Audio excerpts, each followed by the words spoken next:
জালিম হিসেবে আবির্ভূত হয়েছে গুপ্ত দলের সদস্যরা। বরিশালে তারেক রহমান জনগণের ভোটের অধিকারের বিরুদ্ধে ষড়যন্ত্র চলছে বললেন ফরিদপুরের সমাবেশে। পরিবারতন্ত্র নয়, 18 কোটি মানুষের বিজয় চায় জামায়াত। কুড়িগ্রামে বলেছেন দলটির আমির। 41 দফা নির্বাচনী ইশতেহার ঘোষণা। রাজধানীতে নির্বাচনী প্রচারণা তুঙ্গে, ঘরে ঘরে যাচ্ছেন প্রার্থীরা। নির্বাচনে আওয়ামী লীগের 48% ভোট পাবে বিএনপি, জামায়াতকে দেবে 29% জরিপে তথ্য। সুষ্ঠু পরিকল্পনার মাধ্যমে দেশের সমস্যাগুলো সমাধান সম্ভব বলেছেন ডাক্তার জুবাইদা রহমান। বিএনপি ক্ষমতায় গেলে মেধার আলোকে চাকরি ও সুবিচারের আশ্বাস। দেখছিলেন ক্রাউন সিমেন্ট সংবাদ শিরোনাম, এবার বিস্তারিত। বিএনপি চেয়ারম্যান তারেক রহমান অভিযোগ করেছেন, একটি রাজনৈতিক দল বাংলাদেশে নতুন জালিম হিসেবে আবির্ভূত হয়েছে। তারা মানুষের অধিকারে বিশ্বাস করে না, অসম্মান করে নারীদের। তাদের হাতে দেশ নিরাপদ নয় বলেও জানান বিএনপি চেয়ারম্যান। তাই আগামী 12 ফেব্রুয়ারি বিএনপি ও জোটের প্রার্থীদের বিজয়ী করার আহ্বান জানান তিনি। বলেন, বিএনপি ক্ষমতায় গেলে উন্নয়ন হবে সবার। রিপোর্ট করছেন সিকান্দার রেহমান, ভিডিও ধারণ করেছেন জাহাঙ্গীর আলম, সাথে ছিলেন বরিশাল প্রতিনিধি শাহিন হাসান। গুম খুনের শিকার পরিবার ও জুলাই আন্দোলনের শহীদদের প্রতি শ্রদ্ধা জানিয়ে বরিশালের বেলস পার্ক ময়দানে নির্বাচনী জনসভায় বক্তব্য শুরু করেন বিএনপি চেয়ারম্যান তারেক রহমান। সকাল থেকেই বরিশাল বিভাগের জেলাগুলো থেকে নেতাকর্মী সমর্থকরা দলে দলে যোগ দেন এই জনসভায়। বরিশাল বিভাগের 21 জন প্রার্থীকে পরিচয় করিয়ে দেন তারেক রহমান। 12 তারিখ পর্যন্ত এদেরকে দেখে রাখবেন আপনারা। 13 তারিখ থেকে বিজয় ইনশাল্লাহ এরা আপনাদেরকে দেখে রাখবে। ডাক মার্কা নুরু এই এলাকার ছেলে, আমাদেরকে আন্দোলন সংগ্রামে আমাদের সাথে ছিল, তাকেও দয়া করে আপনারা বিজয় করে নিয়ে আসবেন। সে আমাদেরই একজন। পার্থকে আপনারা ছিলেন ভোলার মানুষ, ঐতিহ্যবাহী পরিবারের ছেলে, গরু গাড়ি মার্কা, তাকেও আপনারা দেশ উন্নয়নের সুযোগ দেবেন। বিএনপি চেয়ারম্যান অভিযোগ করেন, গত 15 বছর জনগণের ভোটের অধিকার কেড়ে নিয়ে আমিন নির্বাচন, নিশিরাতের নির্বাচন করা হয়েছিল। আগামী নির্বাচনে বিএনপি বিজয়ী হলে জনগণের ইচ্ছায় দেশ পরিচালিত হবে বলে জানান তারেক রহমান। আমিন নির্বাচনের মালিক যারা, নিশিরাতের নির্বাচনের মালিক যারা, তারা জনগণের প্রতিরোধের মুখে এই বাংলাদেশ ছেড়ে পালিয়ে যেতে বাধ্য হয়েছে। এখন এই বাংলাদেশ হচ্ছে জনগণের বাংলাদেশ।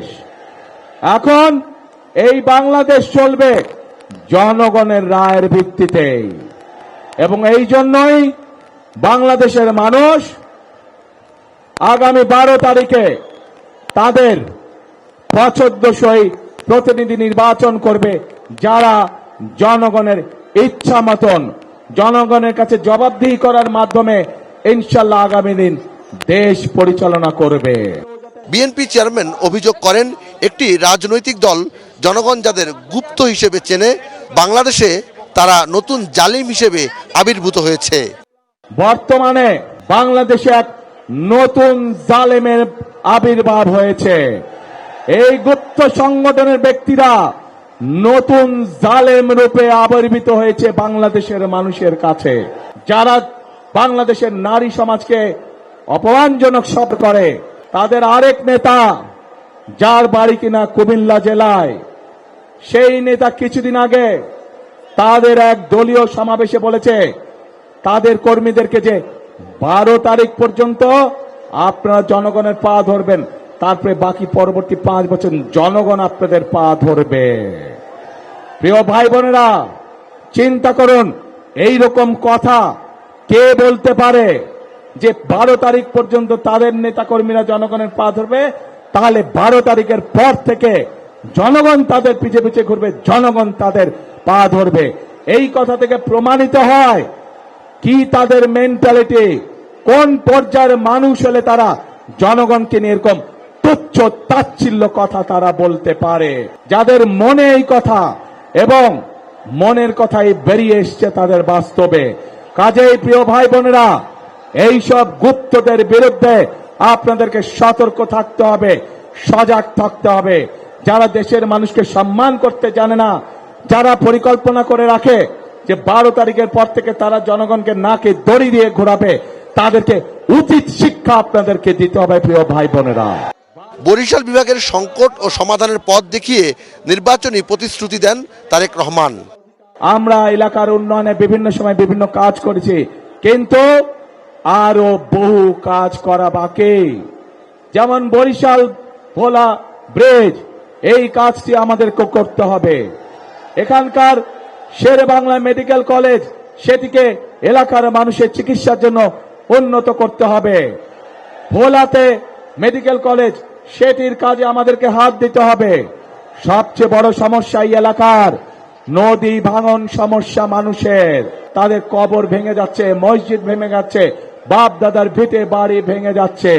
প্রিয় ভাই বোনেরা, এই বিশাল এলাকাকে আমাদের বেড়িবাঁধ দিতে হবে। রাস্তাঘাট ভেঙে ধ্বংস হয়ে গিয়েছে, স্কুল কলেজগুলোকে ভেঙে ধ্বংস হয়ে গিয়েছে, ছোট ছোট হাসপাতাল, উপজেলা স্বাস্থ্য কমপ্লেক্সগুলোতে ডাক্তারের অভাব, স্কুলগুলোতে শিক্ষকের অভাব। এই সকল সমস্যার সমাধান আমাদেরকে করতে হবে। এই সকল সমস্যার সমাধান বিএনপি তখনই করতে পারবে যখন আপনারা ধানের শীষকে ইনশাআল্লাহ নির্বাচিত করবেন। নির্বাচনের আগে ও নির্বাচনের পর 13 তারিখ থেকেই জনগণের পাশে থাকার অঙ্গীকার করেন তারেক রহমান। বৈষম্যহীন বাংলাদেশ গড়ে তুলতে সব শ্রেণী পেশার মানুষকে নিয়ে কাজ করার কথা বললেন বিএনপি চেয়ারম্যান তারেক রহমান। তিনি বললেন, নির্দিষ্ট কোনো জেলা কিংবা নির্দিষ্ট কোনো অঞ্চলকে প্রাধান্য দেওয়া হবে না, পুরো বাংলাদেশের উন্নয়ন হবে সমানভাবে। আর এজন্য 12 তারিখ জাতীয়তাবাদী দল বিএনপির পক্ষে, ধানের শীষের পক্ষে ভোট চাইলেন তারেক রহমান। তিনি বললেন, বিএনপি আইনের শাসন এবং মানুষের বাক স্বাধীনতায় বিশ্বাস করে, বিএনপি বিশ্বাস করে মানবাধিকারে। ফলে আগামীর বাংলাদেশ হবে সবার বাংলাদেশ। সিকান্দার রহমান, বাংলাদেশ, বেলস পার্ক মাঠ, বরিশাল। এদিকে ফরিদপুরে নির্বাচনী জনসভায় বিএনপি চেয়ারম্যান তারেক রহমান বলেছেন, সরকার গঠন করতে পারলে দেশের অর্ধেক জনগোষ্ঠী নারীদেরকে অর্থনৈতিকভাবে স্বাবলম্বী করে গড়ে তুলব। সে কারণে খেটে খাওয়া প্রত্যেক গৃহিণীর কাছে পৌঁছে দেওয়া হবে ফ্যামিলি কার্ড, যার মাধ্যমে প্রতি মাসে সরকারের পক্ষ থেকে করা হবে সহযোগিতা। গতকাল দুপুরে ফরিদপুর রাজেন্দ্র কলেজ মাঠে নির্বাচনী জনসভায় প্রধান অতিথির বক্তব্যে তিনি একথা বলেন। তারেক রহমান বলেন, 2024 সালে ছাত্র জনতারা রাজপথে আন্দোলন করে স্বৈরাচার বিদায়ের মাধ্যমে স্বাধীনতা রক্ষা করেছে। সে স্বাধীনতা জনগণের ভোটাধিকার, কথা বলার অধিকারের বিরুদ্ধে আবারও ষড়যন্ত্র শুরু হয়ে গিয়েছে। সেই ষড়যন্ত্র যারা করছে, জনগণ তাদের গুপ্ত নামে ডাকে। তারা মুখে বলে এক কথা আর কাজ করে অন্যরকম। 71 সালে তাদের বিতর্কিত ভূমিকার জন্য এদেশের লাখ লাখ নারী মা বোনের সম্ভ্রমহানি হয়েছিল। তাদের কাছ থেকে জনগণকে সতর্ক থাকতে হবে বলে জানান তারেক রহমান। বিএনপি মহাসচিব মির্জা ফখরুল ইসলাম আলমগীর বলেন, ইসলামের কথা বলে মানুষকে প্রতারণা করছে জামায়াত ইসলামী। দাঁড়িপাল্লায় ভোট দিলে জান্নাত পাওয়া যাবে, এরকম কথা বলে মা বোনদের ভুল বোঝানো হচ্ছে। নিজ আসন ঠাকুরগাঁও নির্বাচনী গণসংযোগ সভায় প্রধান অতিথির বক্তব্যে তিনি কথা বলেন। তিনি বলেন, সবাই জানে ইসলামের কথা বলে জামায়াত, কিন্তু এখন চরমনায়ের পীর সাহেব বলছেন জামায়াত ইসলামী কোনো ইসলামী দলই না। মির্জা ফখরুল বলেন, বিএনপি সবসময় কাজে বিশ্বাস করে, সমালোচনায় বিশ্বাস করে না। মির্জা ফখরুল আরো বলেন, বিএনপি সরকারে গেলে আগামী 1.5 বছরের মধ্যে 1 কোটি বেকার ছেলে মেয়েদের চাকরির ব্যবস্থা করা হবে। তিনি আরো জানান, জনগণ অনেকদিন পরে সুষ্ঠু ভোট দিতে পারবে এবং যাকে খুশি তাকে দিতে পারবে। আসন্ন সংসদ নির্বাচনে ভোট ইঞ্জিনিয়ারিং হতে পারে বলে আশঙ্কা প্রকাশ করেছেন ঢাকা 8 আসনে বিএনপি মনোনীত প্রার্থী ও দলটির স্থায়ী কমিটির সদস্য মির্জা আব্বাস। এদিকে ঢাকা 6 আসনে বিএনপি মনোনীত প্রার্থী ইশরাক হোসেন বলেছেন, নির্বাচনের আসল জরিপ হবে 12 ফেব্রুয়ারি নির্বাচনে। আরিফিন শাওনের রিপোর্ট। সংসদ নির্বাচন যত এগিয়ে আসছে, প্রচারণার মাঠে বাড়ছে উত্তাপ। প্রার্থীরা তাদের মতো করে প্রচারণা করছেন, ভোটারদের কাছে গিয়ে তাদের ইশতেহার বাস্তবায়নের আশ্বাস দিচ্ছেন। প্রচারণার অংশ হিসেবে রাজধানীর কাকরাইল এলাকায় গণসংযোগ করেছেন ঢাকা 8 আসনের বিএনপি মনোনীত প্রার্থী মির্জা আব্বাস। নির্বাচনী প্রচারণায় তাকে কটূক্তি করে কথা বলার বিষয়ে ইসিতে লিখিত অভিযোগ দেওয়ার কথা জানান তিনি। সারা বাংলাদেশের মধ্যে এই একটা আসন ঢাকা 8, এটা নিয়ে একটা দেশে একটা কোনো একটা অপচক্র কিছু একটা চক্রান্ত করছে আমার ধারণা। সেখানে জনগণের যারা ভোট দেবে সেখানে ইঞ্জিনিয়ারিং হওয়ার সম্ভাবনা আছে। কারচুপিটা হয় সেন্টারে, যেটা অপকর্ম করা হয় বিভিন্ন সময়, হয়েছে ইতিমধ্যে। আর একটা হলো ইঞ্জিনিয়ারিংটা হলো অ্যাডমিনিস্ট্রেটিভ। আমি সেই অ্যাডমিনিস্ট্রেটিভ কুয়ের ভয় আছি। এদিকে পুরান ঢাকার টিকাটুলি এলাকায় তরুণদের সাথে জনসংযোগ করেন ঢাকা ৬ আসনে বিএনপি মনোনীত প্রার্থী ইশরাক হোসেন। এ সময় তিনি বলেছেন, ভুয়া তথ্য দিয়ে কিছু সংগঠন বানোয়াট জরিপ করছে। কারা জরিপ করেছে জানি না। আপনারা জানেন যে ইলেকশনের আগে এরকম অনেক ভুইফোর লোকজন, ভুইফোর সংগঠন এসে বানোয়াট কিছু তথ্য দিয়ে বা স্ট্যাটিস্টিক্স দিয়ে তারা কিছু একটা জরিপ করে। তো আমি যেটা বলবো যে একটা রিয়েল জরিপ হবে আগামী 12ই ফেব্রুয়ারি। যারা এইসব মানে বানোয়াট জরিপ করছে, আমি বলবো যে এগুলাকে আসলে জনগণের তেমন কোনো চিন্তার কোনো কারণ নেই এবং এগুলাকে খুব বেশি গুরুত্ব দেওয়ার কোনো কারণ আমি দেখছি না। এছাড়া রাজধানীর বিভিন্ন নির্বাচনী এলাকায় প্রচারণা চালিয়েছেন বিএনপির মনোনীত প্রার্থীরা। ঢাকা 11 আসনের এম এ কাইয়ুম বলেছেন, প্রতিবারই বিএনপি ক্ষমতা এসে সাধারণ জনগণের ভাগ্য পরিবর্তন করেছে। 12 তারিখ আমরা বিপুল ভোটে বিজয়ী হতে পারবো, এটা আপনারা দেখতেছেন। স্বতঃস্ফূর্তভাবে মানুষ আমাদের মিটিং মিছিলে অংশগ্রহণ করছে। এদিকে প্রতিদ্বন্দ্বী প্রার্থীরা বিনা বাধায় প্রচারণা করতে পারে সে বিষয়ে সহযোগিতার কথা বলেছেন ঢাকা 9 আসনে বিএনপি মনোনীত প্রার্থী হাবিবুর রশিদ হাবিব। এ সময় তরুণদের নিয়ে আগামীর বাংলাদেশ গড়ার আশা ব্যক্ত করেন তিনি। আমরা যে বাংলাদেশ গড়তে চাই, সেই বাংলাদেশ কিন্তু শুধু আমাদের জন্য না, সেই বাংলাদেশ গড়তে চাই আমরা ভবিষ্যৎ তরুণ প্রজন্মের জন্য। আরেফিন শাওন, বাংলা ভিশন, ঢাকা। বাংলাদেশের নির্বাচন নিয়ে ষড়যন্ত্র করছে ভারত, অভিযোগ এনসিপির আহ্বায়ক ও ঢাকা 11 আসনের প্রার্থী নাহিদ ইসলামের। গতকাল রাজধানীর দক্ষিণ রামপুরা এলাকায় নির্বাচনী প্রচারণায় অংশ নিয়ে এমন মন্তব্য করেন তিনি। নাহিদ ইসলাম বলেন, একটি দলের পক্ষে সরাসরি কথা বলছেন পার্শ্ববর্তী দেশটির কূটনীতিকরা, কারণ 11 দল শেখ হাসিনাকে দেশে এনে শাস্তির মুখোমুখি করতে চান। তিনি আরও বলেন, ঋণখেলাপি ও দ্বৈত নাগরিকদের নির্বাচনে অংশগ্রহণের সুযোগ দিয়ে নির্বাচনের লেভেল প্লেইং ফিল্ড নষ্ট করছে নির্বাচন কমিশন। নির্বাচনকে ঘিরে গণমাধ্যমগুলো একটি দলের পক্ষে দাঁড়িয়েছে বলে অভিযোগ তার। এ সময় জনগণকে ভোটের মাধ্যমে চাঁদাবাজ, ভূমিদস্যু, সন্ত্রাসীদের বিরুদ্ধে জবাব দেওয়ার আহ্বান জানান নাহিদ ইসলাম। জামায়াতের আমির ডাক্তার শফিকুর রহমান বলেছেন, তারা পরিবারতন্ত্রের রাজনীতি চান না, তারা চান দেশের 18 কোটি মানুষের বিজয়। কুড়িগ্রামে এক নির্বাচনী জনসভায় তিনি কথা বলেন। তিস্তা মহাপরিকল্পনা বাস্তবায়নের আশ্বাস দেন জামায়াতের আমির। আরো জানাচ্ছেন মহিবুল্লাহ মুহিব। দুপুরে কুড়িগ্রাম সরকারি কলেজ মাঠে অনুষ্ঠিত হয় জামায়াতে ইসলামীর নির্বাচনী জনসভা।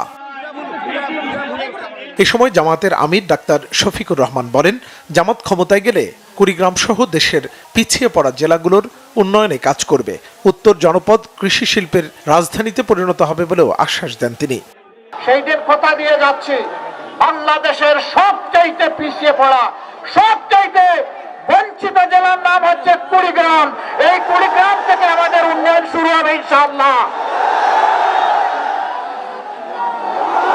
কোন দাবি জানাতে হবে না, এটি আমাদের নৈতিক কর্তব্য হবে। এদিকে লালমনিরহাটে হাতিবান্ধার হেলিপ্যাড মাঠে জামাতের জনসভায় বক্তব্য দেন জামাত আমির ডাক্তার শফিকুর রহমান। অবহেলিত অঞ্চলের উন্নয়নে তার জোট কাজ করবে বলেও জানান জামাত আমির। যারা জাতির সাথে দুঃখবাজি করেছে, বিশ্বাসঘাতকতা করেছে, বেইমানি করেছে, এদেরকে লাল কার্ড দেখানোর নির্বাচন। এই নির্বাচনে এদেরকে বলতে হবে, এনাফ ইজ এনাফ, অনেক হয়েছে, এখন রাজনীতির ময়দান থেকে সরে যাও। রাজনীতির নাম ব্যবসা নয়, রাজনীতির নাম চাঁদাবাজি নয়, রাজনীতির নাম দুর্নীতি নয়, রাজনীতির নাম মামলাবাজি নয়, রাজনীতির নাম মানুষকে কষ্ট দেওয়া নয়, রাজনীতির নাম আমার মায়ের গায়ে হাত দেওয়া নয়। অন্যদিকে টাঙ্গাইলের শহীদ স্মৃতি পৌর উদ্যানে আয়োজিত নির্বাচনী মহাসমাবেশে অংশ নেন ডাক্তার শফিকুর রহমান। এ সময় জোট মনোনীত প্রার্থীদের হাতে প্রতীক তুলে দেন তিনি। মুহিবুল্লাহ মুহিব, বাংলা ভিশন, ঢাকা। যুবকদের আকাঙ্ক্ষা, নারীদের নিরাপত্তা নিশ্চিত ও শিশুদের ভবিষ্যৎকে অগ্রাধিকার দিয়ে নির্বাচনী ইশতেহার ঘোষণা বাংলাদেশ জামায়াত ইসলামের। ঘোষিত ইশতেহার জনবান্ধব, ব্যবসা বান্ধব এবং শান্তি শৃঙ্খলা নিশ্চিতে সহায়ক হবে এমন দাবি দলটির আমির ডাক্তার শফিকুর রহমানের। রিপোর্ট রিশান নাসরুল্লাহর। স্বাধীনতা, সার্বভৌমত্ব ও ইনসাফভিত্তিক রাষ্ট্র গঠনের ২৬টি বিষয়ে অগ্রাধিকার দিয়ে ত্রয়োদশ জাতীয় সংসদ নির্বাচনে ৪১ দফা নিরাপদ ও মানবিক বাংলাদেশ শিরোনামের ইশতেহার ঘোষণা করেছে জামায়াত ইসলামী। একটি রাজনৈতিক দলের ইশতেহার একটি নির্বাচনকে সামনে রেখে এটি কোনো দলীয় কর্মসূচি নয়, বরঞ্চ একটি জাতির প্রতি একটি দলের চিন্তা, তার ভিশন, তার পরিকল্পনা এবং কিভাবে সে আগামীর দেশটাকে সাজাতে চায় তার একটি জীবন্ত দলিল। ইশতেহার ঘোষণা করে দলের আমির ডাক্তার শফিকুর রহমান বলেন, সুযোগ পেলে যুগান্তকারী পরিবর্তন আনার পাশাপাশি দেশ গড়বেন ঐক্যের ভিত্তিতে। ইশতেহার রচনা করেছি মায়ের জাতিকে সম্মান দেওয়ার জন্য, ইশতেহার রচনা করেছি শিশুদেরকে নিরাপদ আবাসভূমি তৈরি করে দেওয়ার জন্য, তার মেধা বিকাশের উপযুক্ত পরিবেশ নিশ্চিত করার জন্য। আমরা এমন একটা বাংলাদেশ গড়তে চাই, পিছনের রাজনৈতিক কালচার আর ধারণ করে চলতে চাই না, ওগুলাকে সম্পূর্ণ পিছনে ফেলে যুব সমাজের হাত ধরে এখন সামনে এগিয়ে যেতে চাই। আমি জামাতে ইসলামের বিজয় চাই না, আমি 18 কোটি মানুষের বিজয় চাই। আমি কোনো গোষ্ঠ পরিবর্তনকে কোনো রাজনীতিতে বিশ্বাস করি না, আমি বিশ্বাস করি জনতার রাজনীতিতে, জনগণের রাজনীতিতে। নির্বাচনী প্রচারণায় দেওয়া বক্তব্যের সমালোচনার জবাব দেন জামাত আমির, বলেন প্রতিশোধ নয় ক্ষমাকেই অগ্রাধিকার তার। আজকে আমি একজন আহত সৈনিক, গত কয়েকদিন ধরে দেখেছেন যে আমার উপর চতুর্দিক থেকে মিসাইল নিক্ষেপ করা হচ্ছে। আমি কোনো অ্যান্টি মিসাইল ইউজ করব না, বরঞ্চ আমার রাজনৈতিক সহকর্মীদেরকে আজকে আপনাদেরকে সাক্ষী রেখে যারা সম্পূর্ণ অন্যায়ভাবে আমার চরিত্র হনন করেছেন, আমি তাদের সবাইকে ক্ষমা করে দিলাম। কারণ আমার রক্ত এবং মেজাজের সাথে প্রতিশোধ মানায় না, যায় না। আমি প্রতিশোধের রাজনীতিতে বিশ্বাস করি না। ইশতেহার ঘোষণা করে দেশ গঠনে জামায়াতের বিভিন্ন পরিকল্পনার কথাও জানান ডাক্তার শফিকুর রহমান। রিশান নাসরুল্লাহ, বাংলা ভিশন, ঢাকা। ত্রয়োদশ জাতীয় সংসদ নির্বাচনে ৯০% বেশি ভোটার ভোট দিতে আগ্রহী বলে জানিয়েছে গবেষণা প্রতিষ্ঠান CRF। গতকাল সকালে জাতীয় প্রেস ক্লাবে আয়োজিত সংবাদ সম্মেলনে গবেষণা জরিপের ফলাফলে তথ্য উঠে এসেছে। প্রতিবেদনে বলা হয়, আগামী নির্বাচনে ধর্মের চেয়ে বেশি গুরুত্ব পাচ্ছে দুর্নীতি ও দ্রব্যমূল্যের নিয়ন্ত্রণ। আওয়ামী লীগের 48% ভোটার বিএনপিকে ভোট দেবে আর জামায়াতকে ভোট দেবে 29%। শুধু মার্কা নয়, 33% ভোটার মার্কা ও প্রার্থী দেখে ভোট দিতে চান। CRF এর সমন্বয়ক জাকারিয়া পলাশ জানান, দেশ জুড়ে 11,038 জনের উপর চালানো জরিপের ভিত্তিতে এই ফলাফল প্রকাশ করা হয়েছে। ভোটাররা প্রাতিষ্ঠানিক ব্যবস্থাপনার চেয়ে ভোট কেন্দ্রের সরেজমিন নিরাপত্তা ব্যবস্থা নিয়ে বেশি উদ্বিগ্ন, এমন তথ্য উঠে এসেছে এই জরিপে। জিয়াউর রহমান ফাউন্ডেশনের vice chairman doctor Zubaida Rahman বলেছেন, দেশে অনেক সমস্যা থাকলেও সুষ্ঠু পরিকল্পনার মাধ্যমে তার সমাধান সম্ভব। বিএনপি মেধার আলোকে চাকরি, সুবিচার এবং নেতার আগে জনতা ভিত্তিক দেশ গড়ে বলেও জানান তিনি।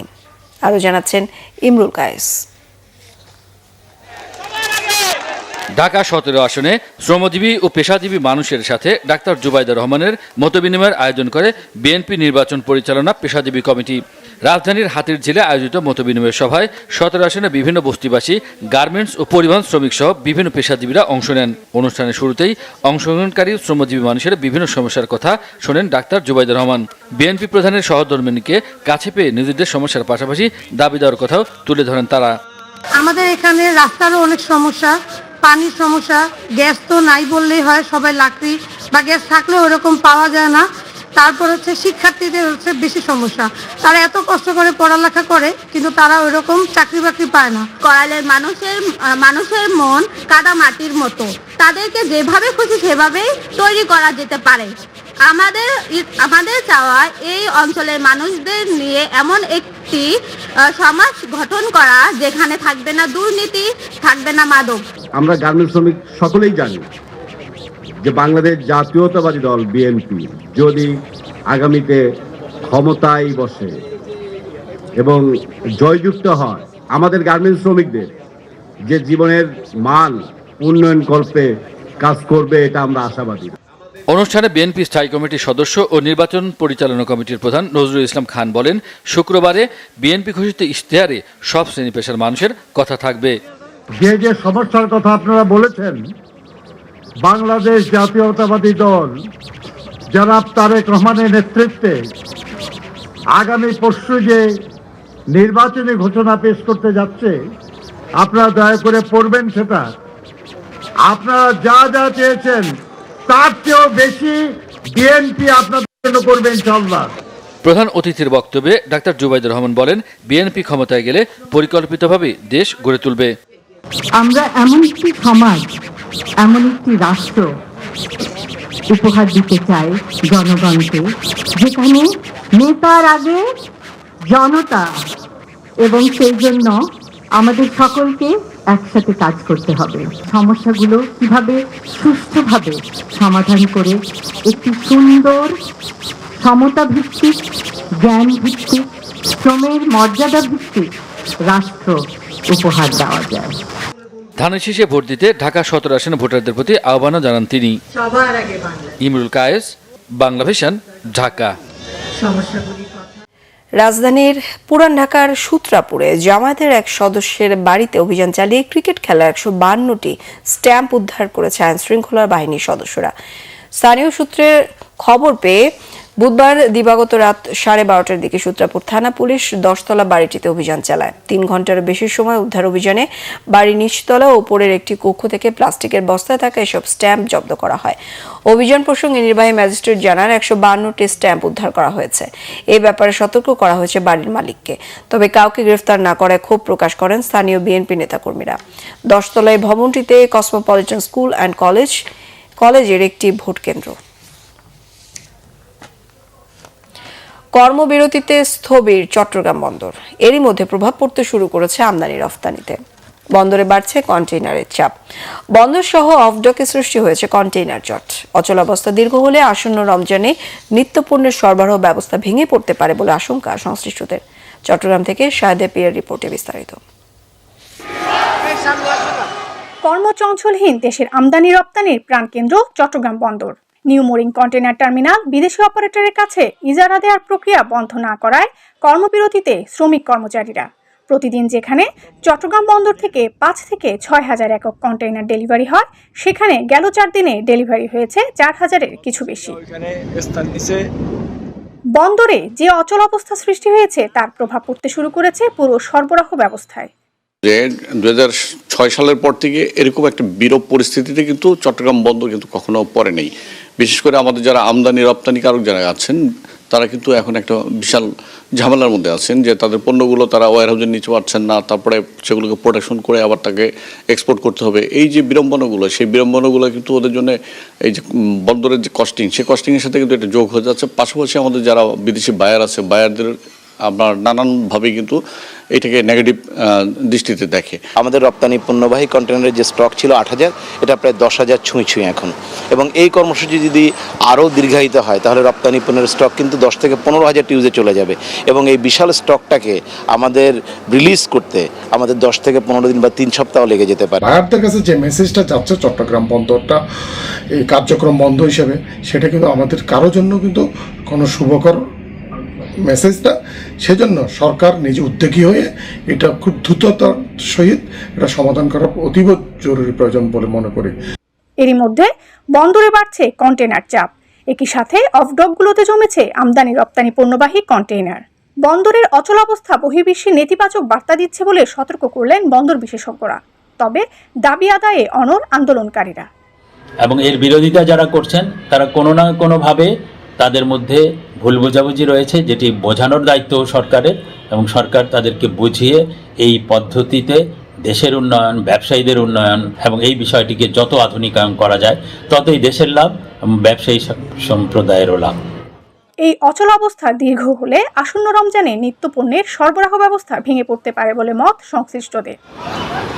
শাহিদা পিয়া, বাংলা ভিশন, চট্টগ্রাম। ইউক্রেনে যুদ্ধবিরতি নিয়ে রাশিয়া, ইউক্রেন ও যুক্তরাষ্ট্রের মধ্যে দ্বিতীয় দফায় বৈঠক চলছে। প্রথম দিনের আলোচনা ফলপ্রসূ হয়েছে বলে জানিয়েছে মধ্যস্থতাকারী যুক্তরাষ্ট্র। বৈঠক চলছে সংযুক্ত আরব আমিরাতের আবুধাবিতে।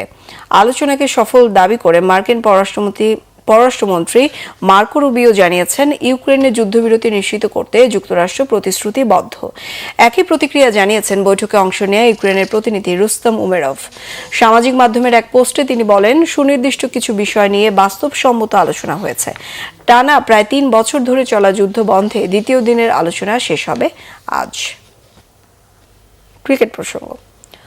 অদম্য বাংলাদেশ টি-20 কাপ ক্রিকেট মাঠে গড়াচ্ছে আজ। 3 দলের এই টুর্নামেন্টের উদ্বোধনী ম্যাচে ধূমকেতু একাদশ খেলবে দুরন্ত একাদশের বিপক্ষে। মিরপুর স্টেডিয়ামে ম্যাচ শুরু হবে সন্ধ্যা 6টায়। শনিবার ভারত ও শ্রীলঙ্কায় শুরু হতে যাওয়া টি-20 বিশ্বকাপে খেলা হচ্ছে না বাংলাদেশের। এবারের আসরে দর্শক হয়েই থাকতে হবে টাইগারদের। তাই ফাঁকা সময়টা কাজে লাগাতে অদম্য বাংলাদেশ টি-20 কাপ নামে নতুন টুর্নামেন্ট আয়োজন করেছে বিসিবি। বিশ্বকাপে না খেলতে পারায় ক্রিকেটারদের আর্থিক ক্ষতি কিছুটা পুষিয়ে দেয়া এই আয়োজনের মূল উদ্দেশ্য। মাঠের লড়াইয়ের জন্য প্রস্তুত লিটন দাসের ধূমকেতু একাদশ, নাজমুল হোসেন শান্তর দুর্বার একাদশ এবং আকবর আলীর দুরন্ত একাদশ। 4 ম্যাচের এই টুর্নামেন্টে ম্যাচ ফি ও প্রাইজ মানি মিলিয়ে বিসিবির মোট ব্যয় 2,56,50,000 টাকা। 5, 6 ও 7 ফেব্রুয়ারি হবে গ্রুপ পর্ব, ফাইনাল হবে 9 ফেব্রুয়ারি। লিগ পর্বে 3টে ম্যাচ শেষে শীর্ষ 2 দল খেলবে ফাইনালে। চ্যাম্পিয়ন দল 1 কোটি ও রানার্স আপ দল পাবে 40 লাখ টাকা প্রাইজ মানি। ম্যাচ ফি ও দলীয় প্রাইজ মানির বাইরে ব্যক্তিগত পুরস্কারও থাকছে। প্রতিটি ম্যাচের সেরা খেলোয়াড়কে দেওয়া হবে 1 লাখ টাকা। টুর্নামেন্টের সেরা ক্রিকেটার পাবেন 5 লাখ টাকা। পাশাপাশি সর্বোচ্চ রান সংগ্রাহক ও সর্বোচ্চ উইকেট শিকারীর জন্য থাকছে 3 লাখ টাকা করে পুরস্কার। সংবাদ শেষ করব ক্রাউন সিমের শিরোনামগুলো আরো একটা জানি। জালিম হিসেবে আবির্ভূত হয়েছে গুপ্ত দলের সদস্যরা। বরিশালে তারেক রহমান, জনগণের ভোটের অধিকারের বিরুদ্ধে ষড়যন্ত্র চলছে বললেন ফরিদপুরের সমাবেশে। পরিবারতন্ত্র নয়, 18 কোটি মানুষের বিজয় চায় জামায়াত, কুড়িগ্রামে বলেছেন দলটির আমির। 41 দফা নির্বাচনী ইশতেহার ঘোষণা। রাজধানীতে নির্বাচনী প্রচারণা তুঙ্গে, ঘরে ঘরে যাচ্ছেন প্রার্থীরা। নির্বাচনে আওয়ামী লীগের 48% ভোট পাবে বিএনপি, জামায়াতকে দেবে 29% জরিপে তথ্য। সুষ্ঠু পরিকল্পনার মাধ্যমে দেশের সমস্যাগুলো সমাধান সম্ভব বলেছেন ডাক্তার জুবাইদা রহমান। বিএনপি ক্ষমতায় গেলে মেধার আলোকে চাকরি ও সুবিচারের আশ্বাস। এই ছিল এখনকার মতো। পরের সংবাদ সকাল 10টায়, 9টায় থাকছে নিউজ টপ 10 দেখার আমন্ত্রণ রইল। এছাড়া বাংলা ভিশন সংবাদ ও সংবাদ সংশ্লিষ্ট অনুষ্ঠান দেখতে ভিজিট করুন www.bvnews24.com ও facebook.com/banglavisionnews। সাবস্ক্রাইব করুন youtube.com/banglavisionnews। সঙ্গে থাকায় ধন্যবাদ সবাইকে।